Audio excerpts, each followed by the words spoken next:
அனைவருக்கும் அன்பான வணக்கம். உங்கள் அனைவரையும் வரவேற்பதில் மிக்க மகிழ்ச்சி அடைகின்றேன். பெரியார் பன்னாட்டு அமைப்பு அமெரிக்கா நடத்தக்கூடிய இணைய வழி சிறப்பு சொற்பொழிவு இப்பொழுது நடைபெற இருக்கின்றது. திராவிடர் இயக்கத்தினுடைய பெருமைகள் என்ற தலைப்பில் திராவிடர் கழகத்தினுடைய தகவல் தொழில்நுட்ப குழு மாநில ஒருங்கிணைப்பாளர் அருமைக்குரிய தோழர் வி.சி. வில்வரும் அவர்கள் சிறப்புரையாற்ற இருக்கிறார்கள். பெரியார் பன்னாட்டு அமைப்பு அமெரிக்காவை பொறுத்தளவில் நேற்று சென்னையிலே நேரடியான ஒரு நிகழ்ச்சியை மிக அருமையாக நம்ம சமூக நீதிக்கான விருதினை ஐயா ஆசிரியர் அவர்களுடைய பெயரில் இருக்கக்கூடிய விருதினை மகாராஷ்டிராவை சார்ந்த வினோத் ராண்டே அவர்களுக்கு நேற்று அளித்து மிக சிறப்பான ஒரு ஏற்பாட்டை நேற்று செய்திருந்தார்கள். ஐயா ஆசிரியர் அவர்கள் பல்வேறு செய்திகளை குறிப்பிட்டு அதில் உரையாற்றினார்கள். நம்முடைய மருத்துவர் ஐயா சோம இளங்கோன் அவர்கள் அனைவரையும் வரவேற்று உரையாற்றுகிற போது எப்படியெல்லாம் பெரியார் பன்னாட்டு அமைப்பு செயல்படுகிறோம், அமெரிக்காவில் பல்வேறு நிலைகளிலே எப்படிப்பட்ட அந்த செயல்பாடுகள் இருக்கின்றன என்பதை பற்றி ஒரு பவர் பாயிண்ட் கொடுத்து அந்த பவர் பாயிண்ட் மூலமாக எப்படியெல்லாம் அந்த ரன் ஃபார் பெரியாரிலிருந்து அதே போல குழந்தைகளுக்கான பேச்சு போட்டி, ஓவிய போட்டி, கட்டுரை போட்டி போன்ற பல்வேறு போட்டிகளை தந்தை பெரியாருடைய பிறந்தநாள் விழாவில் நடத்தியது. அதே போல 1994 ஆரம்பித்து 1996 முதல் எப்படி இந்த சமூக நீதிக்கான ஐயா ஆசிரியர் அவர்களுடைய பெயரில் இருக்கக்கூடிய விருதுகள் வழங்கப்படுகிறது என்பதை தெரிவித்து அதற்கான ஒரு ஃபார்ம்லெட், ஒரு அருமையான ஃபார்ம்லெட்டில் யார் யாருக்கெல்லாம் கொடுத்துருக்குறாங்க என்பதை பற்றியான விவரங்களை குறிப்பிட்டார்கள். அதே போல வித்யா பூஷன் ராவத் அவர்களை பொறுத்தளவில் நேற்று சமூக நீதிக்கான ஐயா ஆசிரியர் விருதினை பெற்றுக்கொண்டு மிக சிறப்பாக பெரியார் தான், தமிழ்நாடு தான், திராவிட மாடல் தான் இந்தியாவுக்கே வழிகாட்டியாக இருக்க முடியும் என்பதை மிக சிறப்பாக சொன்னார்கள். எனவே அந்த வகையில் பெரியார் பன்னாட்டு அமைப்பு என்பது பல்வேறு வகையில் இன்றைக்கு இயக்கத்திற்கு மிகப்பெரிய பெருமைகளை, தொண்டுகளை செய்து கொண்டிருக்கக்கூடிய நிலையில் திராவிட பொழில் என்ற அந்த இணைய வழி இதழுக்கான தொடர்ச்சியான கருத்தரங்குகளையும் நம்முடைய பெரியார் பன்னாட்டு அமைப்பு அமெரிக்காவின் மூலமாக நடத்தி கொண்டிருக்கிறார்கள். எனவே அந்த வகையில் பெரியார் பன்னாட்டு அமைப்பு சார்பாக நடைபெறக்கூடிய இந்த இணையவழி சொற்பொழிவுக்கு உங்களை எல்லாம் வரவேற்பதோடு ஐயா வி.சி. வில்வம் அவர்களை பொறுத்தளவில் மிகச்சிறந்த பேச்சாளர், மிகச்சிறந்த எழுத்தாளர். இன்னும் கேட்டால் அவர் அறையில் உட்கார்ந்து கொண்டு எழுதுபவர் அல்ல, நேரடியாக களத்திற்கு சென்று தோழர்களை பார்த்து அவர்களுடைய வாழ்க்கையை, அவர்களுடைய பல்வேறு போராட்டங்களை தன்னுடைய எழுத்துக்கள் மூலமாக கொடுத்திருக்கக்கூடிய ஒரு அருமையான தோழர். கொள்கை வீராங்கனைகள் என்று அவர் எழுதியிருக்கக்கூடிய அந்த நம்முடைய இயக்கத்து பெண்களை பற்றிய அந்த தொகுப்பு நூல் என்பது மிக அருமையான நூல். அதே போல கிளம்பிட்டாங்க ஐயா, கிளம்பிட்டாங்க என்று ஒரு தலைப்பே ஒரு வித்தியாசமாக இருந்தால் கூட மிக அருமையாக எழுதியிருக்கக்கூடிய ஒரு நூல். பகுத்தறிவு எழுத்தாளர் மன்றத்தின் சார்பாக நாம் அதனை அறிமுகப்படுத்தி கூட உரையாற்றினோம் என்ற வகையில் ஐயா வி.சி. வில்வம் அவர்கள் மிக சிறப்பாக ஐயா பிரின்ஸ் என்.ஆர்.எஸ். பெரியார் போன்ற நம்முடைய துணை பொதுச்செயலாளர் அவர்களோடு இணைந்து தகவல் தொழில்நுட்ப சார்பாக நிறைய தொடர்ச்சியான வேலைகளை செய்து கொண்டிருக்கிறார். அதே போல எப்படி பெரியார் பன்னாட்டு அமைப்பு அமெரிக்காவில் இருக்கிறதோ அதே போல ஜப்பானில் ஏற்படுத்துவதற்கான வேலைகளையும் அவர்கள் செய்து கொண்டிருக்கிறார்கள் என்ற வகையில் அவரை நம்முடைய பெரியார் பன்னாட்டு அமைப்பு சார்பாக வருக வருக என வரவேற்று இந்த நிகழ்விலே அடித்தளமாக இருக்கக்கூடிய ஐயா நம்முடைய இளமாறன் அவர்கள், நம்முடைய பெரியார் பன்னாட்டு அமைப்பினுடைய பொருளாளர் அக்கா அருள் அவர்கள், ஐயா நம்முடைய பெரியார் பன்னாட்டு அமைப்பினுடைய பொறுப்பாளர் இருக்கக்கூடிய அம்மா டாக்டர் சரோஜா இளங்கோவன் அவர்கள், அதே போல இந்த நிகழ்வில் கலந்து கொண்டிருக்கூடிய தோழமைகள் அனைவரையும் இளவரசி சங்கர் அவர்கள், உஷாராணி அவர்கள், எம் செந்தில் அவர்கள் உள்ளிட்ட அனைவரையும் வருக வருக என வரவேற்பதோடு அருள் கூர்ந்து வரக்கூடிய தோழர்கள் தங்களுடைய பெயரை பதிவிடுமாறு கேட்டுக்கொள்கிறோம். எனவே அந்த வகையில் சாம்சங் SM M3568 என்று இருக்கக்கூடிய தோழர் தன்னுடைய பெயரை பதிவிடுமாறு கேட்டுக்கொண்டு தன்னுடைய சிறப்புரையை, மிக சிறப்பான உரையை தருமாறு உங்கள் சார்பாக ஐயா வி.சி. வில்வம் அவர்களை அழைக்கின்றேன். நன்றி, வணக்கம். அனைவருக்கும் வணக்கம். எனக்கு இந்த திராவிட இயக்கத்தின் பெருமைகள் அப்படின்னு தலைப்பு கொடுத்திருந்தாலும் நம்ம மருத்துவர் ஐயா சோம இளங்கோவன் அவர்கள் எனக்கு என்ன சொன்னாங்கன்னா, அந்த தலைப்புல தான் நீங்க பேசணும்னு இல்லை, நீங்க உங்களுக்கு என்ன தோணுதோ அதை அரை மணி நேரம் செஞ்சுட்டு போங்க அப்படின்னு தான் சொன்னாங்க. அப்படி செஞ்சுட்டு போறதுல நீங்க ஆடலாம், பாடலாம், சிரிக்கலாம், சிரிக்க வைக்கலாம் அப்படின்லாம் சொன்னாங்க. பாடலாம், ஆனா ஆடலாம் முடியாது, வாய்ப்பில்லை, எனக்கு தெரியாது, டான்ஸ் ஆட தெரியாது.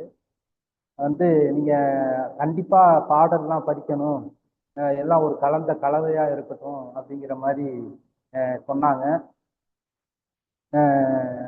திருச்சியில கூட அவங்க வந்திருந்த போது சென்ட் ஜோசப் தூய வளனார் கல்லூரிக்கு போய் அங்கே உள்ள ஒரு ஃபாதரை பார்த்துட்டு வந்தோம்.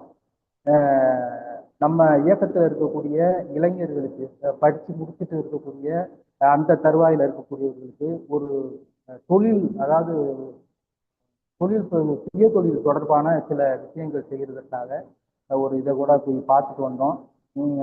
அது ஒரு மிகப்பெரிய, அது ஒரு வேலை திட்டம். அது எல்லாத்தையுமே முடிச்சுட்டு ஐயா நேரு ஐயா அவர்கள் சொன்ன மாதிரி நேற்று ஆசிரியர் பேராளர்கள் அந்த விருது நிகழ்ச்சியில் கலந்துக்கிட்டு இன்னைக்கு இன்னும் சிறிது நேரத்தில் நான் ஊருக்கு திருச்சி கிளம்பணும். அந்த ஒரு அடிப்படையில் இப்போ என்னன்னு கேட்டிங்கன்னா, திராவிடர் இயக்கத்தின் பெருமைகள் அப்படின்னு சொன்னால், திராவிடர் இயக்கம் அதோடைய பெருமைகள் சிறப்புகள் அப்படிங்கிறது இங்கே இருக்கக்கூடிய தோழர்கள் எல்லாருக்குமே ஒரு தெரிஞ்ச விஷயம் தான். புதுசாக நம்ம அது தொடர்பாக பெருசாக சொல்றதுக்கு ஒன்றும் இல்லை. இருந்தாலும் கூட நம்ம எப்படி பார்க்குறோம் திராவிடர் இயக்கத்தின் பெருமைகள் அப்படின்னு சொன்னால், அமெரிக்காவில் போய் ஒரு நல்ல நிலையில் கல்வி கற்று நல்ல பொருளியலோட மிக சிறப்போட ஒரு சுயமரியாதையோட இருக்கக்கூடிய அமெரிக்க வாழ் சொந்தங்கள், அமெரிக்க வாழ் தோழர்கள் தான் இந்த திராவிட இயக்கத்தின் பெருமைகள்.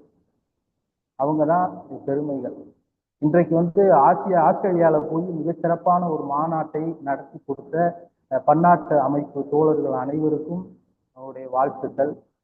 அந்த வகையில தொடர்ந்து அவங்க வந்து பல்வேறு விஷயங்களை அவங்க வந்து தொடர்ந்து ஏதோ ஒரு வகையில இயங்கிக்கிட்டே இருக்கிறாங்க. அந்த வகையில மிக சிறப்பா அதை குறிப்பா சொல்லணும், அந்த சென்ட் ஜோசப் தூய வளனார் கல்லூரியோடைய கல்லூரி முதல்வர் அந்த ஃபாதர் சொன்னாரு, அந்த ஃபாதர் இப்பதான் முதல்ல சோம இளங்கோவன் ஐயாவை சந்திக்கிறாங்க போல. அப்ப அவங்க தொலைபேசியில தான் பேசியிருக்கிறாங்க. அப்ப நேரடியா பார்த்தோன்னா நான் கூட ஏதோ சின்ன வயசு வந்து அப்படின்லாம் ஏதோ நினைச்சேன். ஆனா நீங்க வந்து கொஞ்சம் நீங்க மருத்துவராக இருந்து ஓய்வு பெற்றிருக்கீங்க, ஆனாலும் ஏதாவது ஒண்ணு பேசிக்கிட்டு ஏதாவது ஒண்ணு செஞ்சுக்கிட்டே இருக்கீங்க, பெரிய ஆச்சரியமா இருக்கு அப்படின்னு சொல்லத்தக்க வகையில அமெரிக்காவில் இருக்கக்கூடிய எல்லோரும் அவர்களால் முடிந்ததை, உடல் உழைப்பு, மூளை உழைப்பு, பொருளாதார உதவி அப்படின்னு அவர்களால் முடிந்ததை தொடர்ந்து இந்த சமூகத்திற்காக இயங்கி கொண்டிருக்கக்கூடிய அமெரிக்க வாழ் சொந்தங்கள், அவங்க தான் இந்த திராவிடர் இயக்கத்தினுடைய பெருமைகள். இன்னமும் சொல்ல போனா, ஒரு பகுத்தறிவு பார்வையில சொல்ல போனா, அமெரிக்காவில் வாழக்கூடிய சுயமரியாதை, பகுத்தறிவு அந்த மாதிரி விஷயத்துல ஆர்வம் இல்லாத, தமிழ்நாட்டின் மீது ஒரு ஈடுபாடு இல்லாத அந்த மாதிரி தோழர்களும் நம்ம திராவிட இயக்கத்தின் பெருமைகள் தான். திராவிடர் இயக்கத்தினாலதான் அந்த கல்வியை கற்று இன்னைக்கு உலகம் முழுக்க இன்னைக்கு மிக சிறப்பா இருக்காங்க அப்படின்னு சொன்னா எல்லாமே திராவிடர் இயக்கத்தினுடைய பெருமைகள் தான். ஏன்னு கேட்டீங்கன்னா, இன்னைக்கு அமெரிக்காவெல்லாம் போறதுங்கிறது ஒரு மிகப்பெரிய கனவு, மிகப்பெரிய கனவு. இப்ப உலகம் முழுக்க இருக்கக்கூடிய நம்மளுடைய தமிழர்கள் பெரிய மருத்துவர்களா இருக்காங்க, பொறியாளராக இருக்காங்க, தகவல் தொழில்நுட்பத்தில் இருக்காங்க, நிறைய பேர் இருக்காங்க.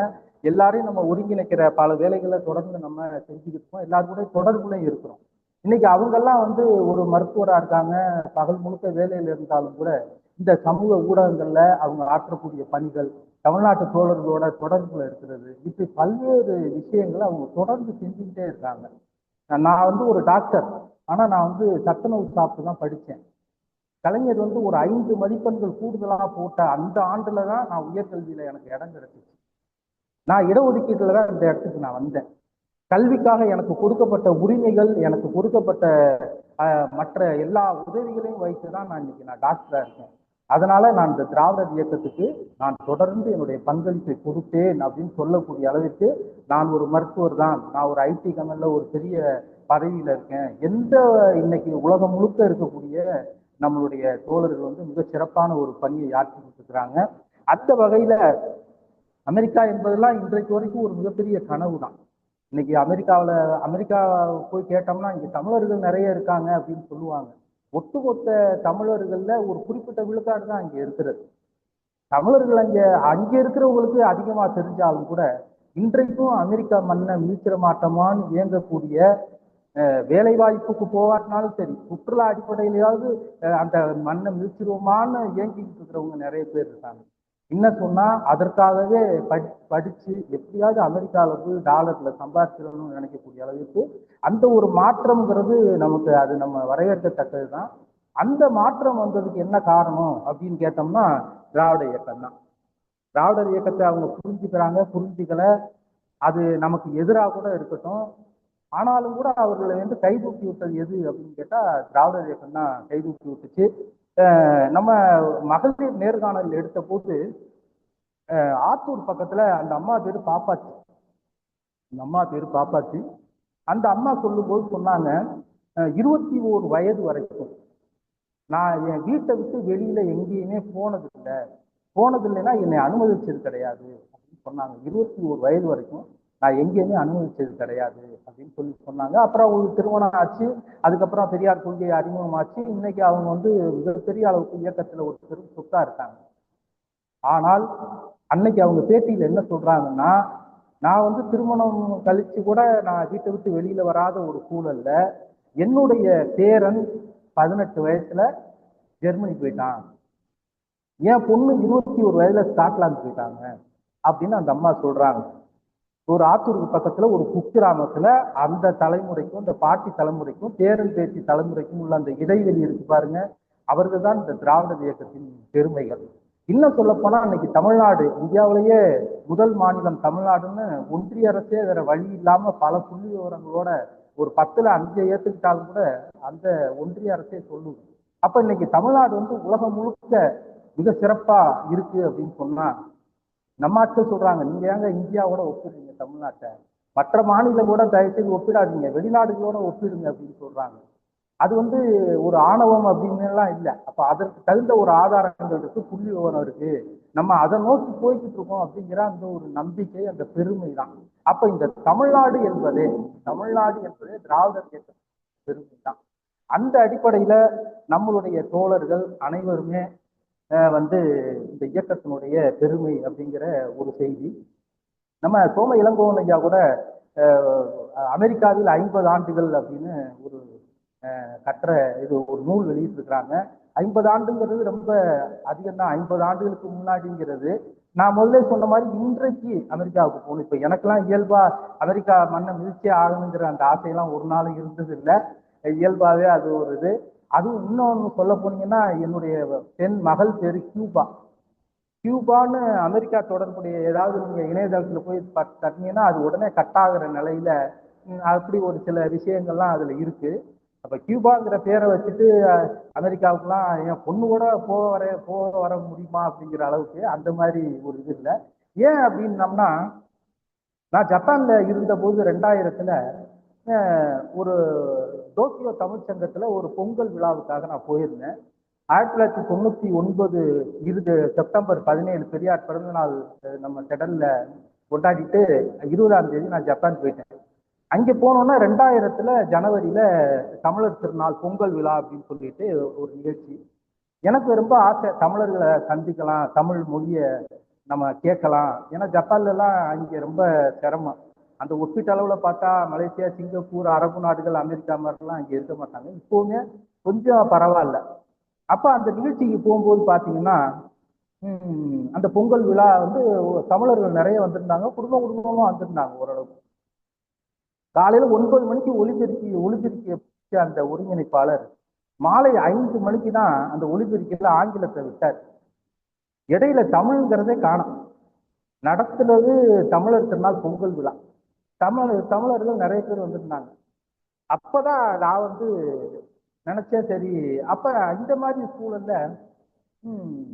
ஒரு நிகழ்ச்சிக்கு அடுத்த ஒரு நிகழ்ச்சி தயாராகிறதுக்கு கொஞ்சம் தாமதமான போது அவர் அப்பதான் தமிழ்ல அறிவிக்கிறாரு, ஒரு நிகழ்ச்சி வந்து தாமதமாகுது, யாராவது வந்து ஒரு 5 நிமிடம் ஏதாவது பாட்டு பாடுங்க அல்லது ஏதாவது பேசுங்க 5 நிமிடம் அப்படின்னு சொன்னாரு. அந்த அவ்வளவு கூட்டத்துல என்னன்னு தெரியல, படத்துன்னு அவர் சொன்ன உடனே நான் இறங்கி போயிட்டேன். எனக்கு அப்ப யாரும் ஒருத்தர் கூட அறிமுகம் கிடையாது ஜப்பான்ல, நானே புதுசு. நான் இங்க போனோன்னு சொன்னேன், இந்த மாதிரி தமிழர் திருநாள் பொங்கல் விழான்னு அறிவிப்பை பார்த்தோன்னே ரொம்ப மகிழ்ச்சியா நான் இங்க வந்தேன். இங்க வந்ததுக்கு அப்புறம் தான் தெரியுது இங்க தமிழர்களும் கிடையாது, தமிழ் மொழியும் இல்லைங்கிறத இங்க வந்து நான் தெரிஞ்சுக்கிட்டேன் அப்படின்லாம் சொல்லிட்டு ஜப்பான்ல இருந்ததுக்கு பிற்பாடும் அந்த மொழி குறித்த ஒரு அந்த சின்ன உணர்வு கூட இங்க இல்லை அப்படின்னு எல்லாம் சொன்னேன். இதுல என்ன பெரிய கொடுமைன்னா, அந்த நிகழ்ச்சியில பாடின பாடல்கள் எல்லாமே மகாபாரதம் சமஸ்கிருதத்தில் இருக்கக்கூடிய சமஸ்கிருத பாடல்கள். அந்த சமஸ்கிருத பாடல்களுக்கு தான் இந்த குழந்தைங்கள்லாம் நடனம் ஆடினாங்க. ஆனா ஒரு ஒரு ஒரு எனக்கு ஒரு கொஞ்ச நேரத்திலே அதோட பிரேம் புரிஞ்சிருச்சு, இது என்ன என்ன வட்டத்துல இருக்கு அப்படின்னு. அதுக்கப்புறம் விசாரிச்சாதான் தெரியுது, 5 பார்ப்பன குடும்பங்கள் 50 ஆண்டு காலமாக இந்த தோக்கியோ தமிழ்ச்சங்கத்தை அவங்க தான் ஆண்டுகிட்டு இருக்காங்க. 50 ஆண்டுகளா. நம்ம ஊர்கள் வந்து இன்னைக்குதான் உள்ள நுழைஞ்சு போறோம், கிட்டத்தட்ட 2 தலைமுறையை தாண்டி. அப்ப 50 ஆண்டுகளுக்கு முன்னாடினா அவங்க வந்து அவங்களுக்கு சொந்த ஊரே ஜப்பான் மாதிரி தான், அவங்களுடைய அக்ரஹாரமே ஜப்பான்ல தான் இருக்கு. அந்த மாதிரி ஒவ்வொரு நாட்டிலையும் இருக்கு அவங்களுக்கு. அப்பதான் அந்த விஷயத்த போய் பேசிட்டு வந்தோடனே, அப்ப நான் இயல்பா இந்த தமிழாணி பேசுவது தமிழா ஒரு பாடலை பாடிட்டு, உங்க எல்லாருக்கும் புரட்சி கவிஞர் பாரதிதாசனை தெரியுமான்னு கேட்டேன். உடனே அரங்கத்துல இருந்த நிறைய பேர் கைதட்டி விசில் அடிச்சு, ஆகா இப்பதான் நம்ம ஆளுக பூரா அப்பதான் கண்டுபிடிக்க முடியுதுன்ட்டு எல்லாம் இது பண்ணோம்னா, அப்புறம் உணவு நேரத்துல எல்லாரும் ஒண்ணு கூடி பேசி 2001ல புது அமைப்பை தோற்றுவிச்சோம். அந்த 2001ல புது அமைப்பை தோற்றுவிச்சது தான் 2024ல ஆசிரியரை அழைத்து ஜப்பான்ல பெரியார் பிறந்த நாள், பேரறிஞர் அண்ணா பிறந்த நாளை அவங்க மிகச்சிறப்பா கொண்டாடி இன்றைக்கு வந்து பன்னாட்டு அமைப்பு ஜப்பான் கிளை மிக அண்மையில தொடங்கக்கூடிய அந்த ஒரு நிலையும், ஜப்பான் வாழ் திராவிடர்கள் அப்படிங்கிற பெயர்லயே அவங்க ஒரு வாட்ஸ்அப் குழு வச்சு ஜப்பான்ல இயங்கி. நம்ம திராவிடர் கழகத்தின் மூலமாக பெரியாருடைய வாழ்க்கை வரலாறு குறிப்பு, அப்புறம் வைக்கம் போராட்டம், இந்த சிறு 2 நூலையும் அந்த ஜப்பான் தோழர்கள்லாம் மொழியாக்கம் பண்ணி.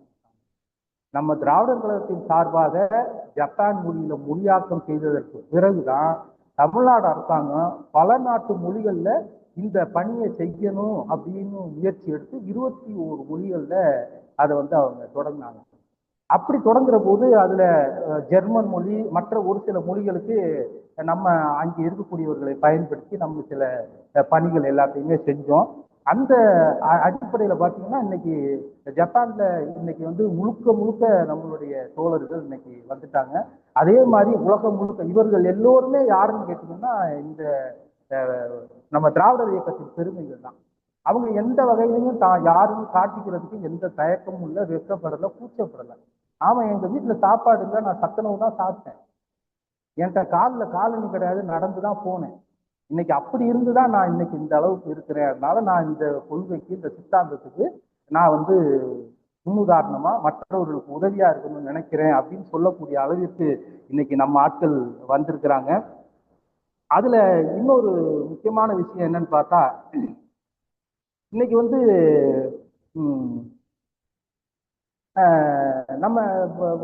நம்மளுடைய திராவிட இயக்கத்தினுடைய பெருமைகளா நம்மளுடைய தோழர்கள் ஒட்டுமொத்த தமிழ்நாடே நம்ம பார்த்தாலும் கூட லேசா பின்னோக்கி ஒரு செய்தியை நம்ம குறிப்பிட்டு சொல்லணும் அப்படின்னு பார்த்தீங்கன்னா, இந்த இந்த திராவிட இயக்கத்தின் பெருமைகள்னு நம்ம பேசக்கூடிய இந்த வரலாற்று சிறப்புமிக்க ஒரு விஷயம், அல்லது திராவிடர் இயக்கம் எதனால தோன்றுச்சு, அதற்கான நிர்பந்தம் எதனால ஏற்பட்டுச்சு அப்படிங்கிறத யோசிச்சு பார்த்தோம்னா, நம்மளுடைய அப்பா அம்மா தாத்தா பாட்டி முப்பாட்டன் இவர்களுடைய நிலையை பார்த்துதான் இவர்களுடைய நிலைமை, மூதாதையர் நிலைமை, போலி தமிழ் தேசிய நிறுவன கம்பெனிலாம் சொல்லுவாங்கல்ல முப்பாட்டன் அந்த பண்டைய தமிழர்கள் அப்படின்னு. இப்ப என்ன அப்படின்னு கேட்டீங்கன்னா, நம்மளுடைய மூத்த தலைமுறை வந்து விரும்பியோ விரும்பாமலோ அவங்க இந்து மதத்துக்குள்ள போயிட்டாங்க.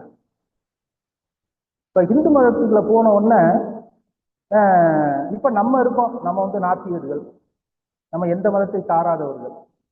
சில பேர் கிறிஸ்தவம் பிடிச்சி கிறிஸ்தவ மதத்துக்கு போயிட்டாங்க, இஸ்லாமிய மதத்துக்கு போயிட்டாங்க. இந்த ஹிந்து மதத்துல இருக்கிறவங்க நீங்க வேற மதத்துல இருக்கீங்கன்னு சொல்லிட்டு கிறிஸ்தவர்களையோ இஸ்லாமியர்களையோ நம்மை போன்ற நாத்திகர்களையோ அவங்க வந்து எதிரியா நினைச்சாங்கன்னா அதுல ஒரு நியாயம் இருக்கு. ஆனா அவர்கள் வந்து யாரை எதிரியா நினைக்கிறாங்கன்னா, நம்ம அப்பா அம்மா தாத்தா பாட்டி இவங்கெல்லாம் தெரிஞ்சோ தெரியாமோன்னு ஏன் சொன்னோம்னா,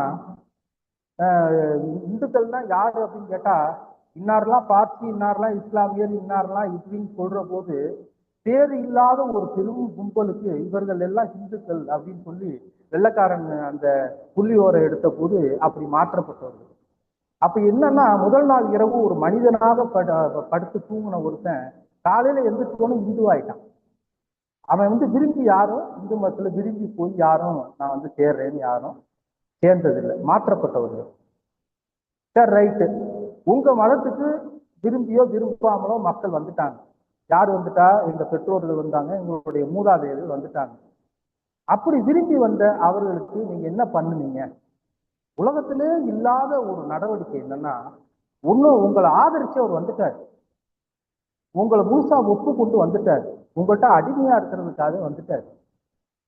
அப்ப நீங்க என்ன பண்றீங்க? தனக்கு ஆதரவா என்னுடைய மதத்துக்கு தன்னுடைய மதத்துக்கு வந்த ஒருத்தரை எவ்வளவு ஒரு மரியாதையா, எவ்வளவு ஒரு உதவி செய்வதோடு அவங்களுக்கு எவ்வளவு தூரத்துக்கு அவங்க ஆதரவா இருக்கணும் அப்படிங்கிற ஒரு செய்தி. ஆனால் இந்து மதத்துல கல்வி கற்கிறதுக்கு உரிமை இல்லை. இவன் கேட்பான், பெரியார் தான் எங்க எல்லாரையும் நம்மளை படிக்க வச்சாரா? அது திருவள்ளுவர் எப்படி குறள் எழுதினாரு, ஔவையார் எப்படி பாட்டு பாடினாங்க அப்படின்னு சொல்லி இவன் கேட்கிறான். அதற்கு பிற்பாடு வந்த காலகட்டத்துல தான் இந்த மதத்துக்கு போனதுக்கு பிற்பாடு இந்துக்களுக்கு கல்வி இல்லை, இந்துக்களுக்கு சுயமரியாதை பகுத்தறிவு இல்லை, இந்து மக்களுக்கு எந்த விதமான ஒரு விஷயமும் இல்லை. அப்படிங்கிற போது யார் இவங்களுக்கு இந்த கல்வியை தடுத்தது அப்படின்னு பாக்குற போது இந்துக்களுக்கு கல்வியை தடுத்தது இந்து மதம். நீங்க ஒரு கிறிஸ்தவ மதமோ ஒரு இஸ்லாமிய மதமோ இந்துக்களுக்கு, நம்ம வீட்டில் உள்ளவர்களுக்கு ஒரு கல்வியை தடுத்துச்சுன்னா அதுல ஒரு நியாயம் இருக்கு. ஆனா இந்த இந்து மதம் இவர்களுக்கு கல்வியை தடுத்து ஒரு சாலையில நடக்கிற ஒரு அதிகாரத்தை, உரிமையை இந்துக்களுக்கு தடுத்தது யாருன்னா இந்து மதம். ஒரு கிறிஸ்தவ தெருவுல நடந்து போகும்போது கிறிஸ்தவர்கள்லாம் ஒன்னா சேர்ந்து இந்துக்கள்லாம் நீங்க வரக்கூடாதுன்னு சொல்லி இருந்தா அதை நம்ம புரிஞ்சுக்க முடியும்.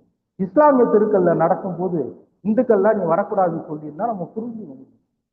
நம்ம தாத்தன் பாட்டனை பிராமணால இருக்கக்கூடிய தெருக்கள்ல நடந்து போகும்போது தடுத்து நிறுத்தினது யாரு? இந்துக்களை தடுத்து நிறுத்தினது இந்த இந்துக்கள் தான். இப்ப ஒரு குளத்துல தண்ணி எடுக்க போறோம் அப்படின்னு சொல்ற போது அந்த இந்துக்களை தடுத்து நிறுத்தினது இந்து மதம் தான். அப்ப இவர்களுக்கான எல்லா விஷயத்தையும் தடுத்து நிறுத்தி இவர்களுடைய ஒட்டுமொத்த மனித உரிமைகளை கசக்கி இன்னைக்கு வரைக்கும் அதுல இருந்து மீள முடியாத ஒரு சூழலை உருவாக்குனது இந்து மதம் தான். ஆனா நமக்கு இவ்வளவு ஒரு சிரமத்தை, நமக்கு இவ்வளவு ஒரு அவமரியாதையை, ஒரு கல்வியை, பல்வேறு விஷயங்களை நமக்கு மறுக்கிறாங்க அப்படிங்கிற விஷயத்த கண்டுபிடிக்காத ஒரே காரணத்தினால அவங்க இன்னும் இந்துக்களா இருக்காங்க, நம்ம பகுத்தறிவாளர்களா இருக்கு. அப்படி அந்த ஒரு சூழல்ல இப்ப சுயமரியாதை இயக்கம் தோற்றுவிக்கப்பட்ட போது இந்து மதத்துல இருக்கக்கூடிய நம்ம உறவினர்கள், நம்ம அம்மா அப்பா, நம்மளுடைய தமிழர்கள், இந்த தமிழர்களை எப்படியாவது மீட்டு எடுத்து அவர்களுக்கு உரிய கல்வி வசதியை கொடுத்து, அவங்களுக்கு நடக்கிற வசதியை கொடுத்து, உடை உடுக்கிற வசதியை கொடுத்து, நல்ல உணவு சாப்பிட்ற வசதியை கொடுத்து, எல்லா உரிமைகளையும், மனித உரிமைகளையும், எல்லா வாய்ப்பு வசதிகளையும் இன்னைக்கு அமெரிக்காவில் ஒரு இயக்கம் தோற்றுவிச்சு இன்னைக்கு இவ்வளவு தூரம் சிறப்பா இருக்கிறதா இருக்கட்டும், ஐரோப்பிய நாடுகள்ல இருக்கட்டும், உலகம் முழுக்க இன்னைக்கு தமிழர்கள் இருக்காங்க, உலகம் முழுக்க இன்னைக்கு தமிழ் மொழி இருக்கு அப்படின்னு சொன்னா இதுல கடுகளவாவது இந்து மதத்துடைய பங்களிப்பு இருக்கா அப்படின்னு கேட்டா இல்ல. இதோடைய ஒட்டுமொத்த பெருமைக்கும் காரணம் திராவிடர் இயக்கம் தான். திராவிடர் இயக்கம் தான். அதாவது இந்து மதத்தினுடைய அநியாயங்களை, இந்து மதத்தினுடைய பிற்போக்குத்தனங்களை பெரியார் உரிச்சு தோலை உரிக்கிற மாதிரி உரிச்சு எடுத்தாலும் அந்த இந்து மதத்தில் இருக்கிற தமிழர்களுக்கு எந்த பாதிப்பும் ஏற்படாமல், ஒரு வகையில இந்து மதத்துல நீங்கள் ஏற்றுக்கொண்ட இந்து மதத்துல இவ்வளவு பிரச்சனை, இவ்வளவு சீழ் பிடித்து போயிருக்குன்னு ஒரு பக்கம் சொல்லிக்கிட்டு அதை மட்டும் சொல்லியிருந்தா கூட பெரியார் கொள்கை இந்த அளவுக்கு வெற்றி அடைஞ்சிருக்க முடியாது, அது வெறும் சித்தாந்தமா போயிருக்கு. ஆனா இன்னொரு புறம் வாழ்வியலா நீங்க அப்படி இருந்தாலும் நீங்க கல்வி கற்று வாங்க, மற்ற மற்ற வேலை வாய்ப்புகளா இருக்கட்டும், மற்ற நம்ம ஒரு மொழியை, எந்த மாதிரியான மொழியை நம்ம அடுத்தடுத்த ஒரு ஆங்கிலத்தை தேர்ந்தெடுத்தது அப்படிங்கிறது கூட அந்த காலத்திலேயே ஆங்கிலத்தை, இப்ப ஜப்பான்ல நான் சொன்னேன், அவங்க முழுக்க ஆங்கிலம் பேசுனதுனால நம்ம அந்த விஷயத்தை நம்ம எதிர்க்கலாம். ஆங்கிலம்ங்கிறது நம்ம பேசி இன்னைக்கு அதுதான் அறிவு மொழி, இன்னைக்கு உலகம் முழுக்க நம்ம போறதுக்கான ஒரு முக்கியமான விஷயம். ஆனா அவங்க ஏன் ஆங்கிலத்தை தேர்ந்தெடுத்தாங்கன்னா, தமிழ் நீச பாஷை, தமிழுக்கு முக்கியத்துவம் கொடுக்கக்கூடாது, தமிழை அது ஒரு ஒரு ஒரு பொருட்டாவே அவங்க நினைக்கல, தமிழை அவங்க ஒரு பொருட்டாவே நினைக்கல, அதனால அதை ஒதுக்கி வச்சுட்டு அவங்க அந்த ஆங்கிலத்தை பயன்படுத்த. ஆனா அதே ஆங்கிலத்தை நம்ம படிச்சு இன்னைக்கு பெரியார் தான் அத்தனைக்கும் வழிகாட்டினார், இந்த திராவிடர் இயக்கம் தான் அத்தனைக்கும் வழிகாட்டி இன்னைக்கு உலகம் முழுக்க அவர்கள் பெருமை சேர்த்து கொண்டிருக்கிறார்கள். இன்னைக்கு அந்த மதத்துல இருந்தாலும் தமிழர்களுக்காக இந்த ஒரு சிறப்பா இன்னைக்கு வந்தது அப்படின்னா அது இந்த திராவிடர் இயக்கம் தான் ரொம்ப முக்கியமான ஒரு காரணம். நம்மளுடைய பெருமைகள் அப்படிங்கிற அந்த அடிப்படையில இதை நாம நினைக்கிறோம். அதே நேரத்துல இந்த நம்ம நம்ம சோம இளங்கோவன் ஐயா சொன்ன மாதிரி இந்த நம்ம இவங்களை கூட நாம அந்த மகளிர் பேட்டியில நம்ம டாக்டர் சரோஜா அவங்களுடைய பேட்டி கூட நம்ம அதுல எழுதியிருக்கோம். அந்த பேட்டியில எல்லாரும் எங்க படிச்சாங்க, யார் யாரெல்லாம் சுயமரியாதை திருமணம், யார் யாரெல்லாம் காதல் செஞ்சு திருமணம் பண்ணாங்கிற எல்லா விஷயங்களும் அதுக்குள்ள வந்துருச்சு கூட குறைச்சு. மகளிர்லாம் அவ்வளவு அட்டகாசமா 3 மணி நேரம் பேட்டி கொடுத்தா அவ்வளவு அட்டகாசமா ஒவ்வொரு மகளிரும் உட்கார்ந்து பேசுற போது அப்படி ஒரு ஒரு ஒரு நல்ல ஒரு சிறப்பா அது இருந்துச்சு. தமிழ்நாட்டுல இன்னைக்கு விடியல் பயணம் அப்படின்னு சொல்லிட்டு நிறைய பேருந்துகள் போகுது. விடியல் பயணம் அப்படிங்கிற பொழுது காலையில விடிஞ்ச உடனே மகளிர் வேலைக்கு போற பொழுது அவங்க கை நீட்டி எனக்கு டிக்கெட் கொடுங்க அப்படின்னு கேட்க வேண்டியது இல்லை. தமிழ்நாட்டுல அவங்களுக்கு ஒரு பெரிய சிறப்பு, ஏறி உட்கார்ந்துட்டா அது ஒரு சிறப்பு, வேலை இடத்துல போயிட்டு வேலை பார்த்துட்டு திருப்பி வரலாம். எந்த பேருந்துல ஏறினாலும் பெரும்பாலான பேருந்துகள்ல அவங்களுக்கு இலவச பயணம். ஒரு காலத்துல ஓட்டுநர் நடத்துனர்களுக்கு பணி செய்யறவங்களுக்கு தான் இலவச பேருந்து இருந்துச்சு, பத்திரிகையாளராக இருக்கிற சிலருக்கும் இருந்துச்சு. ஆனால் இன்னைக்கு மகளிர் விடியல் பேருந்து, ஆமா அவங்களுக்கு விடிஞ்சிருச்சு. இப்ப இங்க 8:30 9 மணி தமிழ்நாட்டுலன்னா அமெரிக்காவில் இப்ப விடிஞ்சிருச்சு. அமெரிக்காவில் இன்னைக்கு 10:30 11 மணி ஆயிடுச்சு. அப்ப அந்த விடியல் பயணம்ங்கிறது பொருளாதார ரீதியாக விடியல், சுயமரியாதை ரீதியாக விடியல், ஒரு ஒரு மனோதத்துவமா ஒரு பெருமைப்படக்கூடிய அளவுக்கு. இப்ப பாருங்க, முகநூல்லையோ மற்ற சமூக ஊடகங்கள்ல அது என்ன மகளிருக்கு மட்டும் நீங்க விடியல் பேருந்து இது இலவசமா கொடுக்குறீங்க, ஏன் ஆண்களுக்கு எல்லாம் கொடுத்தா என்னன்னு சில பேர் ரொம்ப மோசமா எல்லாம் எழுதுறாங்க. தன்னுடைய வீட்டுல அம்மா அக்கா தங்கச்சி மனைவி அவங்கெல்லாம் அதுல போறாங்களே, அந்த அந்த பெருமையை கூட அவரால் புரிஞ்சிக்க முடியாம ஏன் ஆண்களுக்கு கொடுத்தா என்ன அப்படின்னு கேட்கிற ஒரு நிலை இருக்கு. ஆனா அதெல்லாம் நம்ம கவனத்துல ஏற்றுக்கொள்ளாம இன்னைக்கு மகளிர் அண்மையில ஜெயரஞ்சன் ஐயா கூட சொல்லியிருந்தாரு, ஒரு குறிப்பிட்ட சுற்றளவுல உள்ள கிராமங்கள்ல எடுத்துக்கிட்டு இருக்கிற போது கிட்டத்தட்ட கோடிக்கணக்கான ரூபாய் பண புழக்கம் அந்த பகுதிகளில் கூடுதலா உருவாயிருக்கு அப்படிங்கிற மாதிரி. வேலைக்கு போறவங்களா இருக்கலாம், தொழில் செய்யறவங்களா இருக்கலாம், அதனால அவங்க வருமானம் கூடுதலா ஈட்டினது. அப்படி வருமானம் ஈட்டுற போது தமிழ்நாட்டுக்கு எவ்வளவு பணத்தோடைய அந்த ரொட்டேஷன் அந்த மாதிரி. அப்ப ஒவ்வொரு சின்ன விஷயத்துலயும் அவ்வளவு சிறப்பா இருக்கு. அப்படி அந்த அந்த மகளிருடைய சிறப்பு அப்படி இந்து மதத்துல என்ன சொல்லுவான்னா, மகளிருக்கு மூளையே இல்லை அப்படின்பான், பெண்களுக்கு மூளையே இல்லை அப்படின்பான், மொத்தத்துல சூத்திரர்களுக்கு மூளை இல்லைன்பான், அதுல அடைப்பு குறித்து பெண்களுக்கு மூளையே இல்லைன்பான். ஆனா நம்ம டாக்டர் சரோஜா அம்மா தஞ்சாவூர் மருத்துவக் கல்லூரியில படிச்சு அமெரிக்காவில் போய் மூளை தசையியல் நோய் தொடர்பா மருத்துவம் படிச்சு, அந்த மருத்துவம் படிக்கிறதுக்கு வெள்ளைக்காரருக்கே இடம் கிடைக்காத சூழல்ல இந்த அம்மா அடிச்சு பிடிச்சி ஒரு இடத்த வாங்கி கிட்டத்தட்ட 30 40 வருஷமா வெள்ளைக்கார மூளையை பூரா உண்டு இல்லைன்னு பண்ணி இன்னைக்கு தமிழ்நாட்டுல இருந்து அவங்க ஊர் லால்குடி பக்கத்துல நடராஜபுரம்னு ஒரு சின்ன குக்கிராமம்னு சொன்னாங்க. இங்க படிக்கிறதுக்கு வழியே இல்லை, பள்ளிக்கூடம் சுத்தமா இல்லையா, ஒரு சின்ன குக்கிராமம் தான், ஒரு 15 கோயில் இருக்கு அந்த ஊர்ல. அப்ப அங்கிருந்து போய் இன்னைக்கு அமெரிக்க பல்கலைக்கழகத்துல மருத்துவமனைகள்ல இன்னைக்கு தசைகள் நோய் படிச்சிருக்காங்கன்னா, ஆனா இந்து மதம் என்ன பண்ணுச்சு, அவர்களுக்கு எந்த முதலே சொன்ன மாதிரி பெண்களுக்கு மூளையே இல்லை அப்படின்னு சொன்ன சூழல்ல இந்த திராவிடர் இயக்கம் அவங்களுக்கு மூளை இருக்கு, அந்த மூளை எவ்வளவு தூரம் போகும், மற்ற நாட்டு நம்ம வெள்ளைக்காரன் தான் இருக்கிறதுல உலகத்துல புத்திசாலின்னு சொல்லிட்டு இருக்கோம், அந்த வெள்ளைக்கார மூலையவே அவங்க எப்படி போய் அதை இவ்வளவு காலத்துக்கு அவங்க அதை மருத்துவத்துறையில இருந்து இன்னைக்கு அப்பேற்பட்ட உலக அளவுல ஒரு மிகப்பெரிய ஒரு வாய்ப்பான இடத்துல இன்னைக்கு தமிழர்கள் இருக்காங்க அப்படின்னு சொன்னா முழுக்க முழுக்க இந்த திராவிட இயக்கத்தினுடைய சாதனைகள் தான், திராவிட இயக்கத்தினுடைய பெருமைகள் தான் முக்கிய காரணம். நம்ம ஐயா சோம இளங்கோவன் ஐயா பாட்டு பாடணும் அப்படின்னு சொன்னாங்க. ஒரு 2 3 பாட்டு பாடுறேன், ஆனா 2 3 வரி மட்டும் பாடுறேன். ஆமா. இப்ப இது திராவிடம் சொன்னோம்னா அது என்ன திராவிடம் சொல்றீங்க, ஏன் தமிழன் சொல்ல மாட்டேங்கிறீங்கன்னா நாம தொடர்ந்து கேட்டுக்கிட்டே இருக்காங்க. நம்ம எளிமையா நம்ம எப்போதுமே சொல்லுவோம். அதாவது ஆனாவுல ஆரம்பிக்கிற ஒரு பேர் சொல்லுங்க அப்படின்னு சொல்லுவாங்க. அஹ் ஆனாவுல ஆரம்பிக்கிற பக்தி பேரை அவர் வச்சுக்கிட்டாரு அப்படின்னா அவர் ஒரு பக்தி தமிழர். அதே அந்த முதல் எழுத்து எந்த எழுத்தோ ஒண்ணு பகுத்தறிவோட வச்சுக்கிட்டாருன்னா அது பகுத்தறிவு தமிழன். ரெண்டுக்குள்ள வித்தியாசம். சொல்லுவாங்கல்ல சாதி அப்படின்னு எழுதுனாதான் அது சிறப்புன்னு சொல்லிட்டு அந்த சாதி ஆதரிக்கிறது ஒண்ணு. எழுத்துல மட்டும் தமிழை சேர்த்துறது சாவன்னா.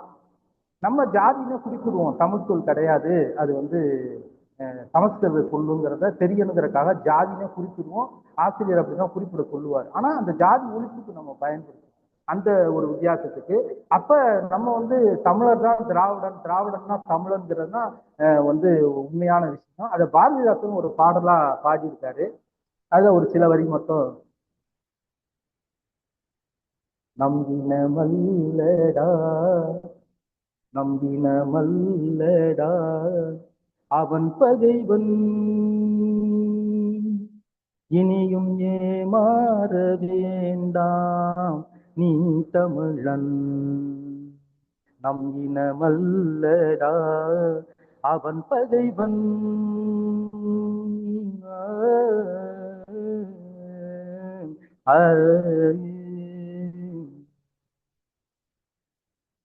மனம் ஒன்று செயல் ஒன்று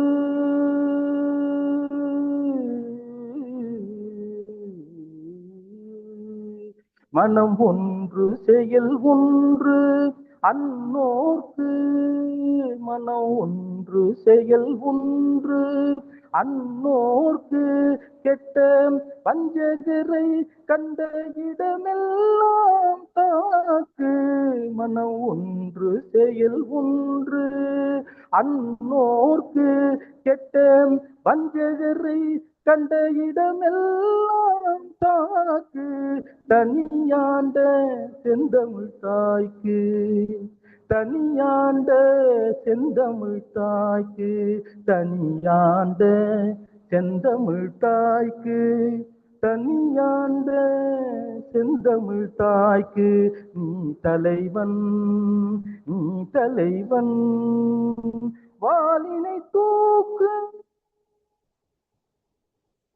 நீ தமிழன் வாளினை தூக்கு இனமல்லடா அப்படின்னு பாரதிதாசன் பாடிட்டு அடுத்து வந்து இடஒதுக்கீடு தொடர்பா அப்பவே 2 வரி சேர்க்கிறாரு பாருங்க. அலுவல்கள் எல்லாம் அவனுக்கா அடிமையும் பிடிமையும் உனக்கா. அலுவல்கள் எல்லாம் அவனுக்கா அடிமையும் பிடிமையும் உனக்கா. பொழுதிருந்த நிலை நரிக்கா பொழுதிருந்த நிலை நரிக்கா கூடி கெஞ்சும் நிலை வேங்கை புலிக்கா. பொழுதிருந்த நிலை நரிக்கா கூடி கெஞ்சும் நிலை வேங்கை புலிக்கா. இனமல்லடா அப்படின்னு நம்மளுடைய இனம் அல்ல பகைவன் அப்படின்னு சொல்லி பாரதிதாசன். அதனாலதான் பெரியார் வந்து புரட்சி கவிஞர் அப்படின்னு சொல்லி அந்த புரட்சி கவிஞர் பாரதிதாசனை அப்படி சொன்னாரு. அதே மாதிரி நம்ம நம்ம இனத்துல பாத்தீங்கன்னா நல்ல அரசர்கள் வந்து நம்ம நாட்டுல ஆண்டிருக்காங்க. அந்த நல்ல அரசர்கள் நரகாசுரன் மாதிரியான சுயமரியாதை மிக்க கதைப்படி நல்ல சுயமரியாதை மிக்க இருந்தாலும் கூட அந்த ஆட்சி காலத்தை பூரா இவன் இருண்ட காலம் அப்படின்னு சொல்லிட்டான். அந்த அரசர்களை பாராட்டி நம்மகிட்ட தமிழிசையில ஒரு பாடல்கள் இருக்கு. நம்ம பெரியார் திடல்ல கூட நம்மளுடைய நம்ம திராவிடர் கழகத்துல வந்து இருக்கக்கூடிய பாடல்கள்ல சிறந்தது வந்து இன்னிசை பாடல்களா தமிழிசை பாடல்களா அப்படின்னு கூட ஒரு முறை பட்டிமன்ற மாதிரி ஒன்று நடத்தணும். இந்த அரசர்கள் பற்றி அப்படிங்கிற ஒரு பாடல்ல பாராண்ட தமிழினோ வெல்க பாராண்ட தமிழினோ வெல்க பாராண்ட தமிழ் இனம் இனம் இனம் பாராண்ட தமிழினோ தமிழினோ. வீரம் வெற்றி கொண்டே நாளும், வீரம் வெற்றி கொண்டே நாளும், விளைந்திடும் இலக்கணம் இலக்கியமும்,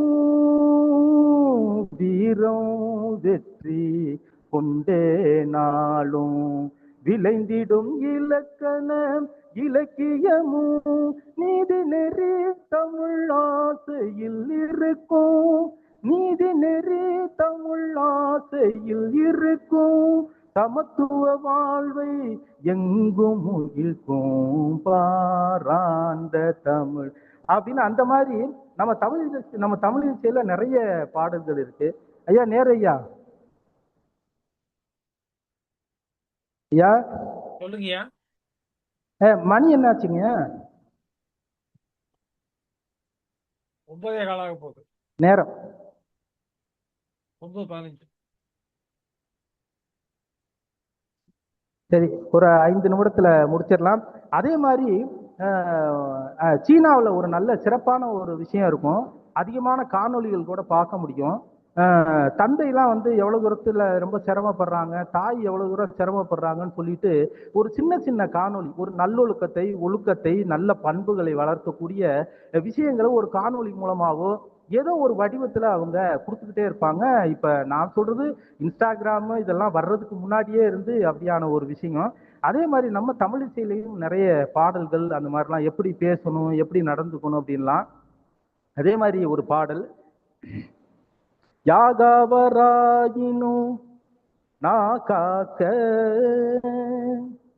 சோகாப்பார் சொல்லிலுக்கு பட்டு எனும் வள்ளுவனார் வாய்மொழியை உள்ளத்திலே தான் நிறுத்தி நல்லபடி நாவடைக்கீவை, நல்லபடி நாவடைக்கீவை, சொல்லில் சுடும் சொல்லை பேசாதே, வாய் சொல்லில் சுடும் சொல்லை பேசாதே, அது சுட்டுவிட்ட புண் என்றும் ஆறாதே, வாய் சொல்லில் சுடும் சொல்லை பேசாதே. இந்த மாதிரி நம்ம பேசக்கூடிய விஷயங்கள், மற்ற சின்ன சின்ன விஷயங்களை குழந்தைகளுக்கு நம்ம பாடல் ரீதியா சொல்ற பொழுது அந்த இன்னிசையில அது கொஞ்சம் கூடுதல் வாய்ப்பா இருக்கும். அதே மாதிரி ஒரு மனிதனுக்கு அகந்தை இருக்கக்கூடாது அப்படிங்கிற அந்த ஒரு விஷயத்த, அகந்தையினாலே அழியாதே, அகந்தையினாலே அழியாதே, நீ அடுத்தவர் தமை கெடுக்காதே, அகந்தையினாலே அழியாதே, நீ அடுத்தவர் தமை கெடுக்காதே.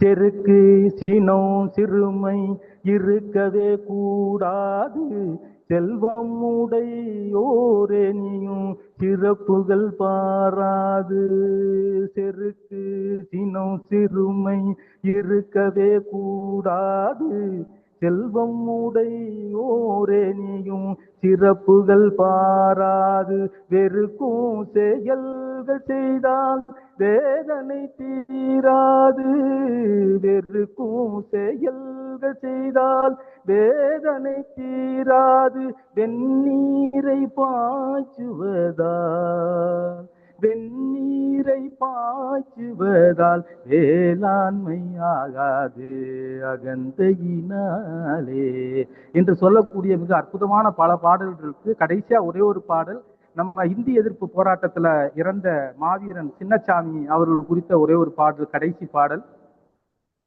மாவீரா சின்னசாமி,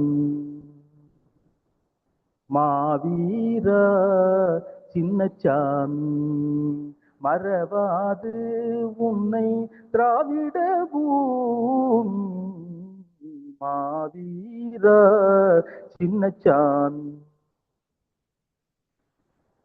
நீ எரிந்த நெருப்பு அணையவில்லை,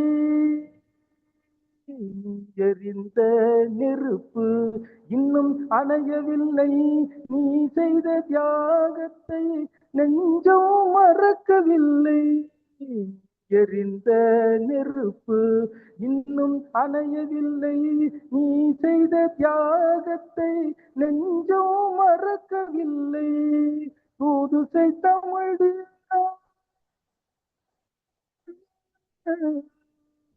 புதுசை தமிழ் வீராம் இன்று உன்மேல் ஆணை. புதுசை தமிழ் வீரா இன்று உன்மேல் ஆணை. தொடர்வோம் நீ தொடுத்த இந்த எதிர்ப்பு போரை. தொடர்வோம் நீ தொடுத்த இந்த எதிர்ப்பு போரை. மாவீரா. அப்படியான சில பாடல்கள் இருக்கு. அதனால பாட்டு பேச்சு எல்லாம் கலந்துதான் இருக்கணும்னு ஐயா சோம இளங்கோவன் ஐயா சொன்னதுனால, அவங்க சொன்னதுல ஒன்னே ஒண்ணுக்கு விடுபட்டு போச்சு. ஆட்டமும் இருக்கணும், டான்ஸும் இருக்கணும்னு சொன்னாங்க. அது எனக்கு சுட்டு போட்டாலும் வராது என்று சொல்லி அனைவருக்கும் இந்த வாய்ப்பை பயன்படுத்தி அனைவருக்கும் நன்றி கூடி விடைபெறுகிறேன். நன்றி, வணக்கம். அருமை, மிக சிறப்பான உரை. நான் அறிமுகம் செய்யும் போது ஐயா வி.சி. வில்மு அவர்களை எழுத்தாளர், பேச்சாளர் என்று அறிமுகம் செய்தேன். பாடகர் என்பதை மறந்துவிட்டேன். அவர் மிக அருமையாக தமிழிசை பாடல்களை அதே மெட்டோட பாடியது ரொம்ப சிறப்பாக இருந்தது. தொடர்ச்சியாக இப்படி நம்முடைய மேடைகளிலே, இணைய வழியிலே அவர் பாட வேண்டும் என்பதையும் கேட்டுக்கொண்டு, மிக சிறப்பாக திராவிட இயக்கத்தினால் விளைந்த பலன்கள், இன்றைக்கு பல்வேறு நாடுகளில் இருக்கக்கூடிய நம்முடைய ஆளுமைகள், அவர்கள் எப்படி கிராமங்களிலே பிறந்து வளர்ந்தார்கள், அம்மா டாக்டர் சரோஜா இளங்கோவன் போன்றவர்களெல்லாம் எப்படி குக்கிராமத்திலே பிறந்து ஒரு மிகப்பெரிய மூளையியல் மருத்துவராக அமெரிக்காவிலே பணியாற்றினார்கள் என்பதை பற்றியெல்லாம் மிக விளக்கமாக ஐயா வி.சி. வில்வம் அவர்கள் குறிப்பிட்டார்கள். மிக இயல்பான ஒரு உரையாக, யதார்த்தமான ஒரு உரையாக அவருடைய உரை அமைந்தது.